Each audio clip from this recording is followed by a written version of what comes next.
You know when you do meditation and you're like, okay, let's do my 10 minutes, 20 minutes, whatever for the day.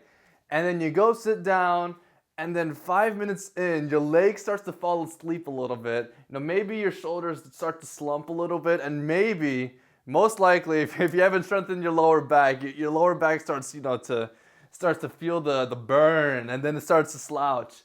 You see, when I was doing meditation, these things would pop up consistently, and I'm like, I don't know why. I've been doing it consistently for a couple months now, and I'm still facing these problems. So what the heck is going on? And it really just boils down to 2 points. One, your muscles are not strong enough, but mainly two was my main reason, and that was I was not flexible enough. See, whenever I do meditation, my legs always fall asleep in 5 to 10 minutes, and it's one because I'm either on carpet. Because for some reason, whenever I'm on carpet, it's 100% guaranteed. My legs are gonna go numb, and then it just feels terrible. You probably know what I'm talking about. Or two, it's because I'm not flexible. Because the average American, sits down for 8 to 12 hours. I did more than that for my high school. I did 14 hours a day, which is pretty bad. And what happens is, when that happens, your hips start to rotate inwards whenever you sit down in that position. And that basically, and to sum it up, it just shortens your hips, which makes it really inflexible. Like, a good test to do is if you can do the Asian squat, then your hips are flexible enough. But if you can't, well, you're probably gonna have to do some stretching. See, the reason why I think it's really important that you should become more flexible is because when you are tight, when your legs are falling asleep, when when your shoulders are feeling tired and they're going to a slump, it's really, really hard to get that state of peace of mind. Now I read some articles. They're all like, oh, it's okay if your legs are falling a little bit asleep. You just gotta feel it. And I did that, and after the 20 minutes where I'm just feeling my legs just go numb, after the meditation session, I was like, okay, let me check my legs, and then I just couldn't feel my legs for 5 minutes. And I don't know about you, but I don't think that's the healthiest thing to do for your legs. I don't know. It could just be my preference. But anyways, I think that if you can work on your flexibility, your legs start going less numb, or your shoulders are able to stay back and relax, but it doesn't go to a slump. It's a lot easier to reach that state of mind where you can become, peaceful, clear, without having to worry about if your muscles are gonna hold on. Because whenever that happens to me, I always focus on the muscle sensations, which is not a bad thing for meditation, but I can't be relaxed when I'm just tensing up so much to get into that proper upright position, and it's just a pain whenever your legs go numb. I can't relax. Like, I have to move around.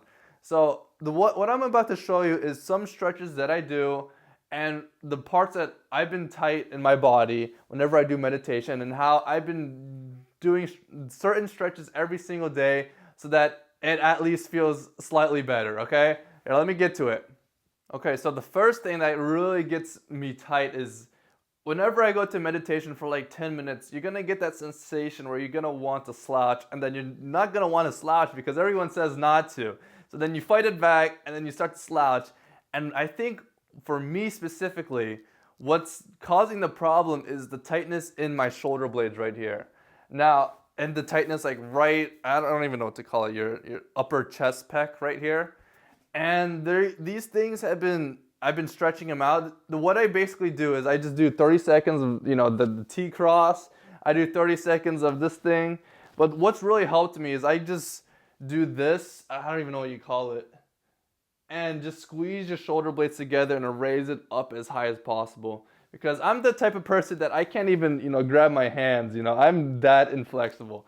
So what I do is I go up to a door, I go like this, I stretch the shoulder blade, but I also do this. This thing, for some reason, it just feels terrible, but I feel like I'm getting a good stretch whenever I just do that.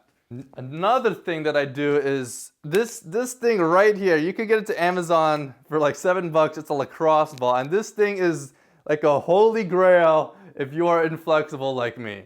Here, let me show you. This thing can cure any tightness. It feels terrible. It's like a deep tissue massage. But basically what you do is you put your weight on the floor, and then you just rub it on the area that's tight. And it feels terrible, but it's like a deep tissue massage. And afterwards, you're like, oh, my muscles feel so relaxed.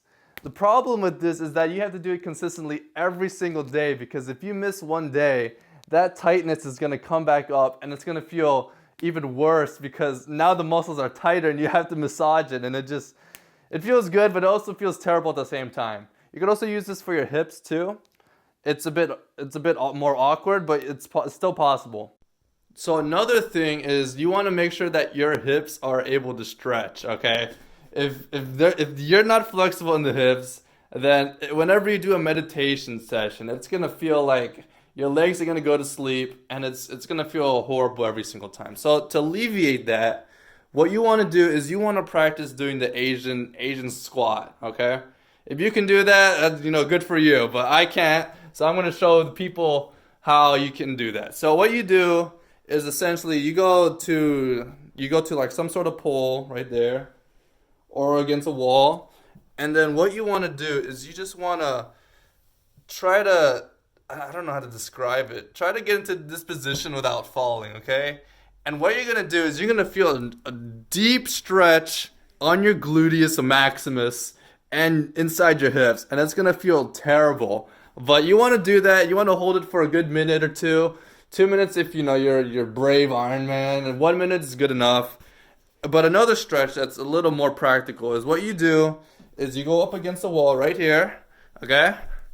And then what you want to do is you want to go up against the wall like this with your leg up and your knee on the floor right here. And then you want to do like this L shape. And what you're going to feel is this terrible stretch right here on your quads, but you're also going to feel a stretch right here in your inner thigh. And then you want to hold that for as long as possible. Now, since I've been talking everything about, hips, the reason why you want to stretch your hips is because you don't want your legs to be, tight.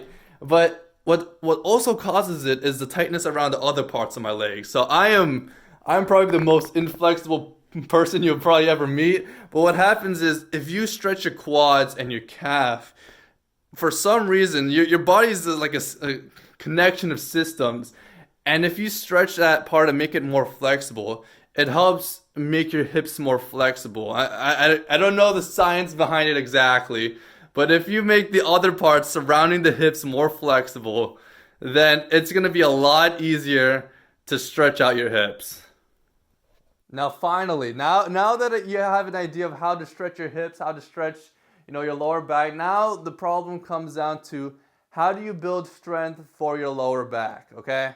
Now this part is gonna, basically what you can do is you can go to the gym and do some weights, but since it's your lower back, I'm kind of, unless you have super proper form, it's kind of dangerous. Like, you could do like the deadlift. That's what I used to do before, and that's why I'm able to not have as much problem. But what you basically want to do is the more you do something of that activity, the more likely your muscles are going to get better. So what you want to do is maybe for the next month, you just concentrate on having a straight back, okay? Now, it's not going to be relaxing. It's not going to feel peaceful at all.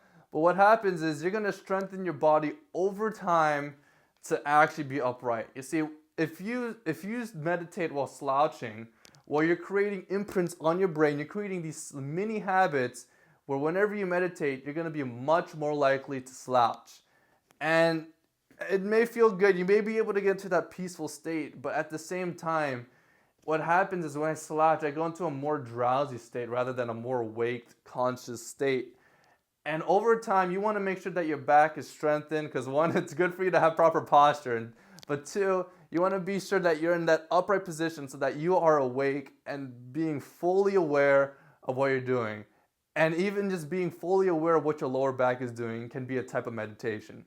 All right, I think, that's it for today. I hope you found something useful. Just make sure that if you want to meditate without your legs going to sleep, make sure that you're flexible enough, okay? And the way to do that is you want to make sure that your hips are higher than your legs, okay? If they're not, if they're a little above, so if your hips are right here and your legs are right here, what's going to happen is your leg is probably going to be much more likely to go to sleep because for some reason the blood flow it's harder to go to your leg, but it's easier to come back down. And that's it for today. I hope you found something useful. If you enjoy my content, I'd appreciate a like or a subscribe. All right, that's it. Peace out.